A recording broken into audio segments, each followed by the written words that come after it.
got a great feeling from all the guys in the band that the music had meant something to them, and that they really liked it a lot and liked playing it.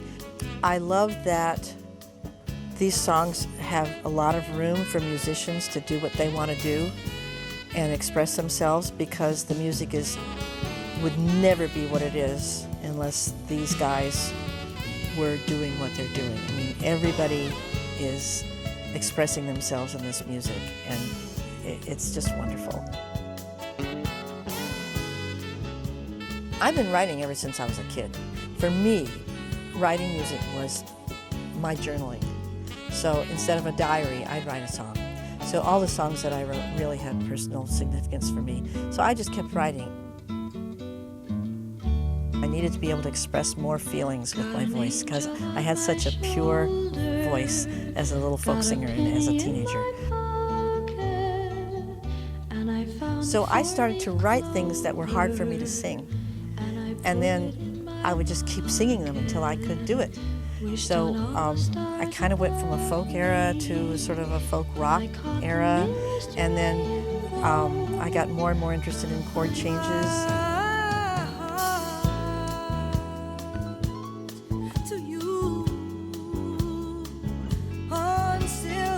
My band that came to exist at that time, and which we're revisiting, grew one person at a time.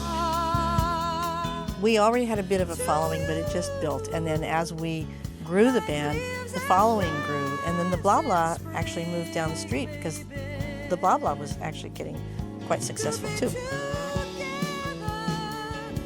Jerry says, you gotta come hear this band. You gotta come hear this band I'm playing in. It's the Shelby Flint group, and it's killing. You just gotta come hear it.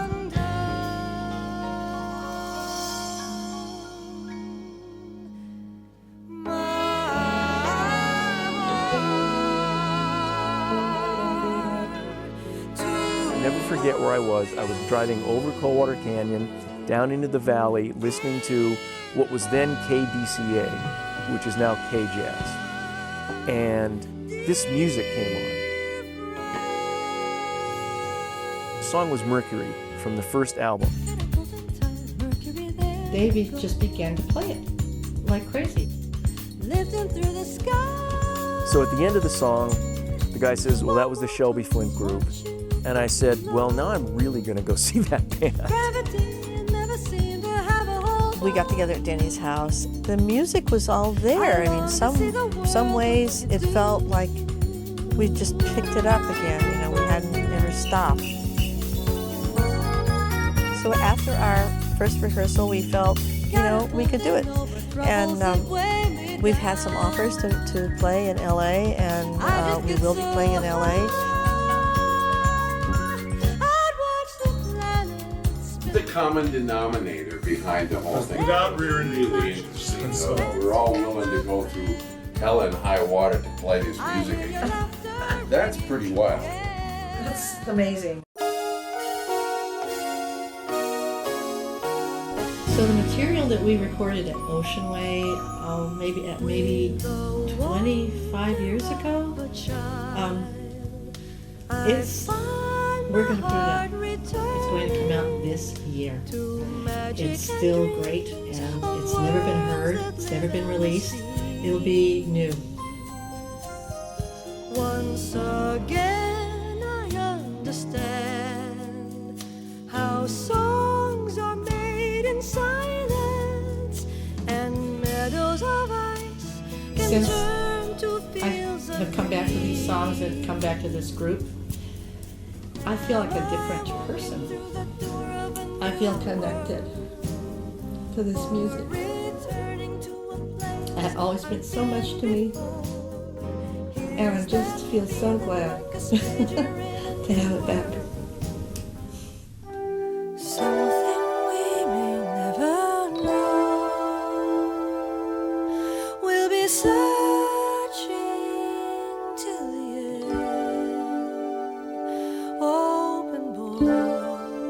We were listening to the playback in the control room at Ocean Way, and it just sounded so incredible coming off the speakers. And she said, I can die now, And we all felt like that was the best compliment that we could have, and that we had really done something that will last the test of time. As we play and we pretend, send the song, but it returns alone. I can't remember the year that it came out, but there was a Joni Mitchell interview in which she said, I started copying a girl named Shelby Flint. We all said, yeah, that makes sense to us. You know, that's a perfect transition. Will we never find the why and what for? Got an angel on my shoulder. I wrote Angel on My Shoulder on this. Got a penny in my pocket, and I found a four-leaf clover. I made my first recording, and that was I Will Love You, and Chet Atkins was on that date, and the Jordanaires sang back up for me. It was so thrilling. 1958, and gosh, it was Cadence Records. Cadence Records. I guitar.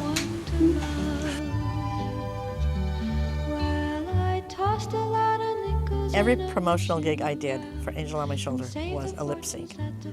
And then I was invited by Dick Clark to come and sing at this big teen, extravaganza at the Hollywood Bowl. And I said yes. And then I found out I was gonna have to sing live and play my guitar.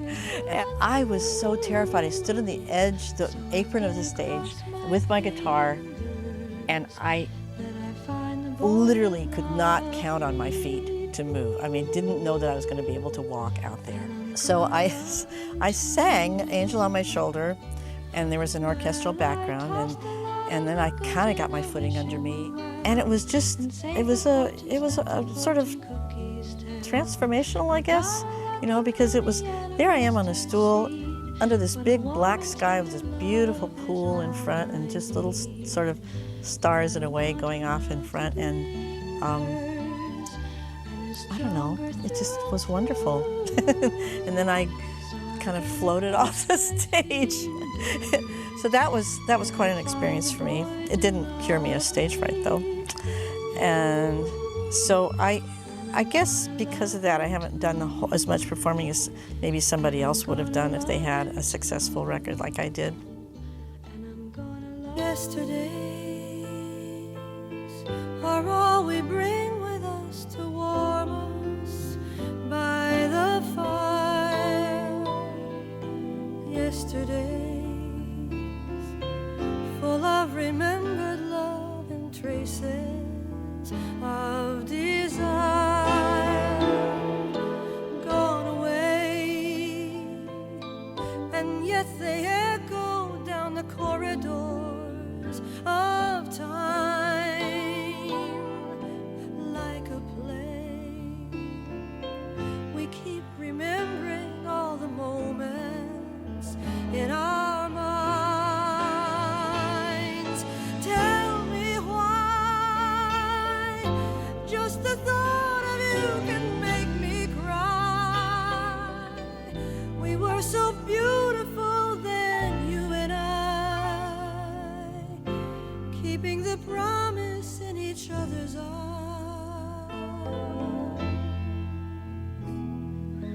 All I know is there is still a treasure as precious gold. Yesterdays to light the fire as tomorrow